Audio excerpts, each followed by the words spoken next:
let's take a look at why we care about the signal to noise ratio. People in the imaging world will tell you that a signal to noise ratio of 10 is sort of a minimally acceptable image quality. And what I have here are examples of various different signal to noise ratios, starting from 0.83 on the far right-hand side, which is, you can tell what's there, but it's a pretty crummy image. And then 3.6, which is, it's a little easier to tell what's there, it's a little better image, but it's still awfully grainy. It looks like the typical cell phone picture of a bunch of people in a dimly lit room. You know, that's what's going on. You don't have enough flux to really get a decent image. Once you get up to 5.3, you're starting to get a little better looking image, and certainly with a signal to noise ratio of 28, you've got a fine image. And in theory, if you can expose long enough, you can get an infinitely high signal to noise ratio. Typically what happens though is there'll be a limit to the maximum time you can expose, and that'll be when your sensor saturates. But it's actually possible to combine multiple images together that are identical if you co-register them and sum them together or average them together, whatever method you'd like to use to combine, and you can get arbitrarily high signal to noise ratios. So that's just a little aside that you can throw in there. And in fact, for people like me who like to do astrophotography, that's precisely what we do. We take lots of long exposures and we combine them together, and we get very, very high signal to noise ratio images. And it might be hours and hours and hours worth of short exposures. So let's talk a little bit more about pixel size and signal to noise ratio. I hinted around and I showed you a curve that showed that the larger the pixel is, the quicker we get to an acceptable number of photons to get an acceptable signal to noise ratio. And if you just sort of imagine I've got a uniform optical flux, and clearly if I have a bigger pixel, I'm just going to get more raindrops, you know, collected in the bucket. So that's essentially what we're talking about. So if I compare two arbitrary pixels, one that's twice as large as the other one, then I'm going to get 4 times as much signal for a given light flux in a given exposure time with the larger pixel. And when you work it out, signal to noise, it'll give me a 2-to-1 benefit in the signal to noise ratio for a given set of exposure parameters. So if I quadruple my pixel area, or I double it on the side, then I'll get a 2-to-1 improvement in my signal to noise ratio. But then I've got to deal with the fact that I got either a smaller number of pixels in a fixed sensor perimeter, or I've got a much larger sensor that needs now a larger optic that has a larger illuminated circle coming out of it, or something. So everything can grow very rapidly in terms of cost as you try to get to bigger pixels. But bigger pixels are the holy grail when it comes to getting, you know, really, really good high quality images from dimly lit scenes. There's a concept that people talk about called minimum detectable signal in the imaging world. And they'll generally define that for a particular signal to noise ratio. So if you say signal to noise ratio of 1 is sort of the minimum,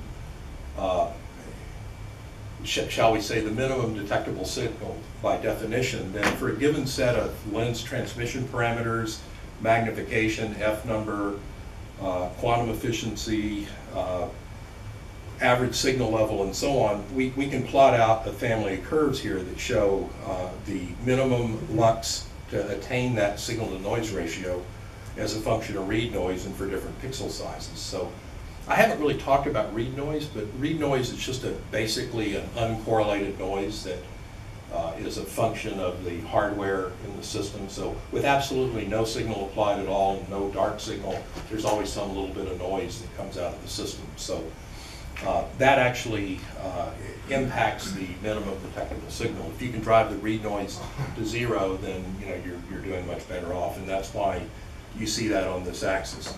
You can also look at this as a function of focal ratio, the F number of the lens. So there's a lot of different ways you can represent this data, but you can go take a lot of empirical data and you can go analyze it by going to the fundamental imaging equations, and I'm going to show a reference towards the end of that if you really want to get into this stuff in a heavy way, how you can go analyze all this stuff and do some real objective A/B optimizations once you really learn all the theory behind it. one of the things that I kind of hinted on earlier was, you know, if I make the bigger pixels, then clearly I get better performance, but it comes at a cost. And so just as an example, if I got a 1.2 megapixel sensor with 1.5 micron pixels, then I've got a certain die area for the sensor. And then if I go to 3 micron pixels and I still got the same number of them, then clearly I've got a larger die size. And you know, it's going to work much better from a low light response point of view, but it's going to hit you in the pocketbook. So let's look at the cost impact on that. There's a parameter that we talk about in the imaging world called the illuminated circle that comes out of a lens. So you know, if you go buy a lens that's intended for an APS type sensor or a 35 millimeter or whatever, it'll be expected to illuminate, to give you reasonable illumination of a circle of a certain diameter. And then if I wanted to go get a medium format camera, then that's a much bigger film frame, and so obviously the lenses are larger, they have a larger illuminated circle. In some cases, to illuminate the larger illuminated circle, you may end up with a much more complex lens design. And so some of the things that you may end up having to address, if I've got a big lens with a big sensor versus a little bitty tiny thing, it's like almost one of these pinholes that we see on our cell phones, you may have to worry about things like correcting aberration, you know, coma, that type of stuff, color correction, distortion correction, and getting a flat focal surface. Normally the lenses are going to give you a curved focal surface in the back. And if I've got a large diameter on that curved focal surface and I have a tiny little sensor, then the fact that it's not a flat plane is almost inconsequential as far as the focus goes across the image sensor. If I start getting a really big hunk of silicon out there, like you might have on an astronomical telescope that might be, you know, 2 inches on a side for one of those image sensors, then you absolutely need a flat field on it. So you'll have to have field flatteners.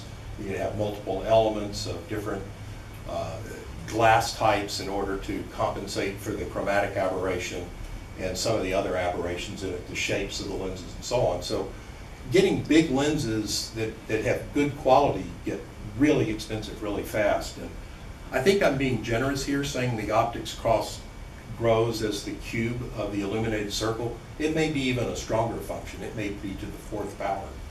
You can look at an astronomical telescope, for example, that's designed to work with medium format film, and you know, a 6-inch aperture, decent refractor is going to cost you $20,000. So that's not a cheap lens. On the other hand, you can get these little molded plastic lenses that have very, very good performance with these little bitty tiny sensors that we have in our cell phones. And those things give amazingly good performance and they're cheap. So there's a lot to be saved and optimized working on the optics. So I just wanted to mention that. There's, like most things in life, there's no, if a little bit's good, a lot's better, but sometimes the lot's better is really difficult to get there. Okay, so the next thing I want to talk about is field of view and image scale. There's this concept that I hear, I like to call it the image scale, or how many arc seconds or how many milliradians per pixel does my imaging system give to me. And in the literature, a lot of times it's called the IFOV, or instantaneous field of view. And it's really determined just by the geometry of the pixel as well as the focal length of the lens. So over here in the lower right-hand side, I show if you just draw the pixel size and then you have the focal length of the lens, then all you got to do is use trigonometry to solve the triangle, and that'll tell you what the arc seconds per pixel is, or what the instantaneous field of view per pixel is. And then if you want to know what the total field of view is that you're seeing, you take that number and you multiply it by the number of pixels in the x dimension and the number of pixels in the y dimension, and that tells you how many degrees total field of view you've got. So that's, to first order, that's a very simple way of analyzing it. So then if you're trying to go design something, because I want to go take images of birds at 50 yards, then I've got to decide how many pixels would I like to have cover that bird at 50 yards in order to be able to determine what type of bird it is, if that's what I care about. So that's why you need to be able to calculate the IFOV in order to be able to go optimize this thing and figure out what focal length lens do I need, what pixel size do I need, and so forth in order to get an acceptable image. What we normally see, we get these cool cell phones that take these beautiful wide-angle pictures, and you know, your cat, who might be 10 yards out there, looks like a black dot because the field of view is so big and the number of pixels is so small that each pixel might represent 6 or 8 inches at 30 feet. And so, you know, you don't really get a lot of fine detail there. So, you know, there's some serious trade-offs that you've got to do there. And a lot of times what we're seeing in the cameras these days in the cell phones is we're starting to see a couple of apertures that are world-facing, for the simple reason that one of them is a long focal length and the other one's a short focal length. And they want to be able to get good close-ups, but they also want to be able to get things at distance.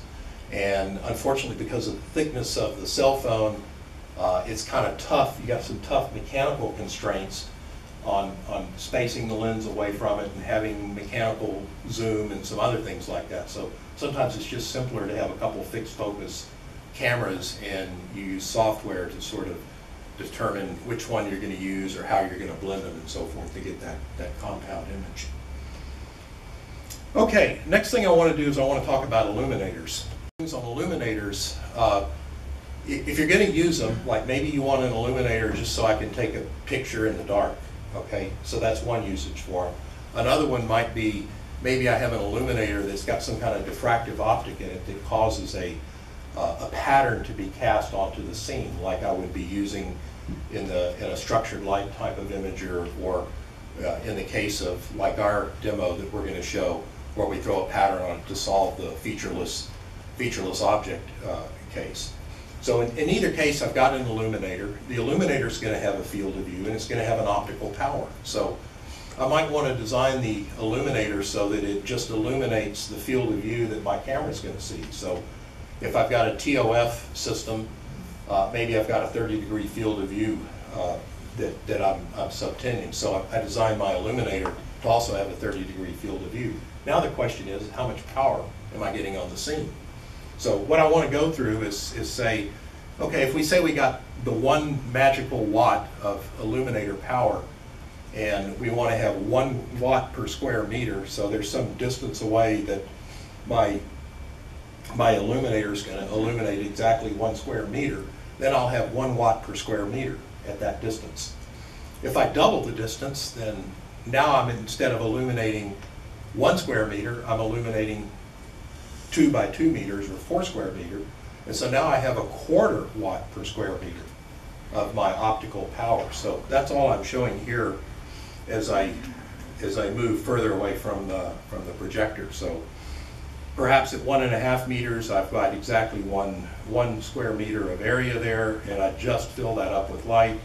And now when I go twice as far, now I've got 1/4 the optical density. If I double it again, then I got 1/16 the optical density. So, you know, where I was 1 watt per square meter, now I'm down to 1/16 of a watt per square meter, depending on my distance away. So you can quickly see that if you start throwing in things like ambient light that happens to be at the same wavelength of interest, then, you know, you can start to see some limitations on range as a function of ambient lighting. And so that's a critical issue.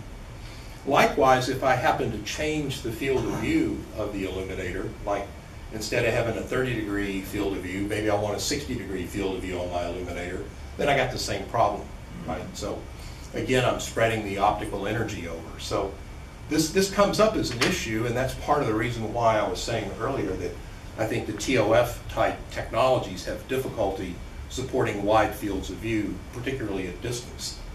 So, you know, if you got a self-driving car, for example, you know, you're driving along pretty fast. You don't want to have a real narrow field of view, so you got some interesting challenges. I think most of these end up having a spinning LiDAR on them for that type of work, and they're using radar. And this is a classic example of many different imaging systems that each work a little bit differently, all being combined together to go solve the problem. There's no one technology that will do it all. The human eye seems to do a pretty good job, but short of that, coupled with our brains.